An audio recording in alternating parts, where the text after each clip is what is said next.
ہم نے پتہ کیا کیا ہے، لوگوں کے بارے میں منفی سوچیں، یعنی میری تو ضرورت ہے پر سپیکر والے کی کوئی ضرورت نہیں، میری تو ضرورت ہے پر الیکٹریشین کی کوئی ضرورت، یہ درست نہیں۔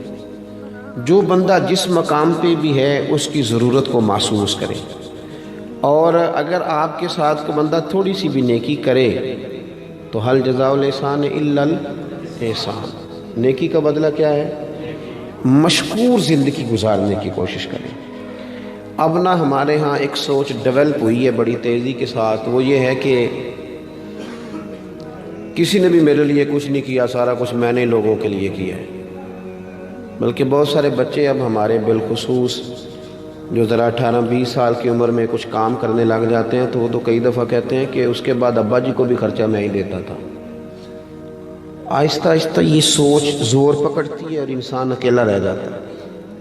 اللہ کے پیارے رسول صلی اللہ علیہ وسلم نے نا تشکر، شکریہ، احسان مندی، احسان شناسی، اس خوبصورتی پر بھی زور دیا ہے۔ فرمایا من لم یشکر الناس ولم یشکر اللہ، اس نے لوگوں کا شکریہ ادا نہیں کیا، اس نے اللہ کا بھی کوئی نہیں کرنا۔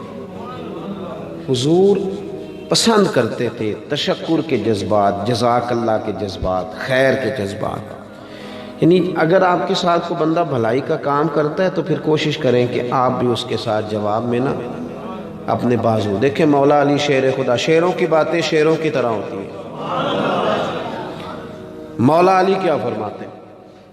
حضرت علی فرماتے ہیں جس استاد نے مجھے ایک لفظ پڑھایا، کتنا سبق بولیے گا؟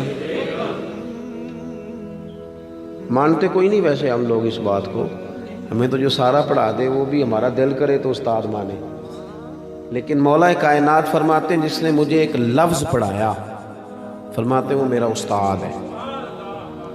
اور جو اگلی بات ہے وہ شیروں والی بات ہے۔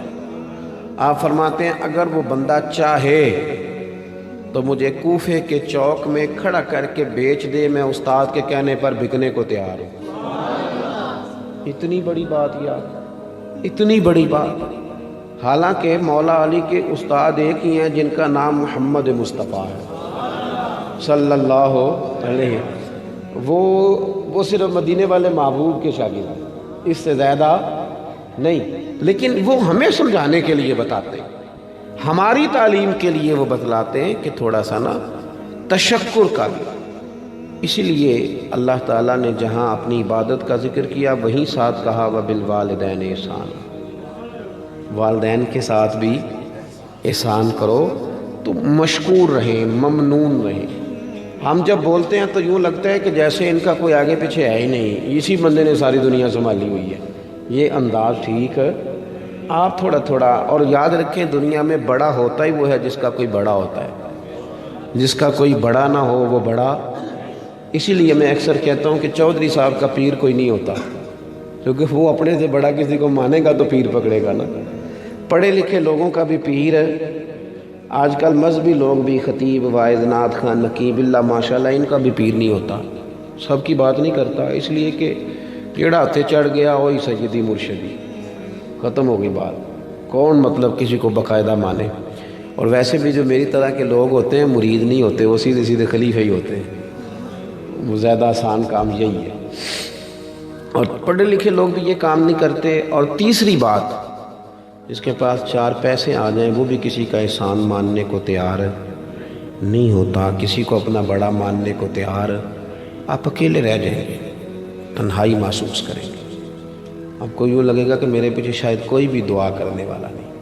اپنے ماں باپ کا، ایک شاعر نے کہا تھا کہ اب بوڑھا ہو گیا ہوں، کہیں جاتا ہوں تو دعائیں بھی ساتھ لے کے جاتا ہوں، ہمارے کچھ گناہوں کی سزائیں ساتھ چلتی ہیں، ہمارے کچھ گناہوں کی سزا بھی ساتھ چلتی ہے، اب میں اکیلا نہیں چلتا، دوا بھی ساتھ چلتی ہے، دوائیاں بھی ساتھ چلتی ہیں۔ کہنے لگا ابھی زندہ ہے ماں میری، مجھے کچھ بھی نہیں ہوگا، میں گھر سے جب نکلتا ہوں تو دعا بھی ساتھ چلتی ہے، میں گھر سے جب نکلتا ہوں دعا بھی ساتھ چلتی ہے۔ تو اخلاقی قدروں پہ ضرور توجہ فرمائیں۔ اللہ تعالیٰ توفیق عمل عطا فرمائے۔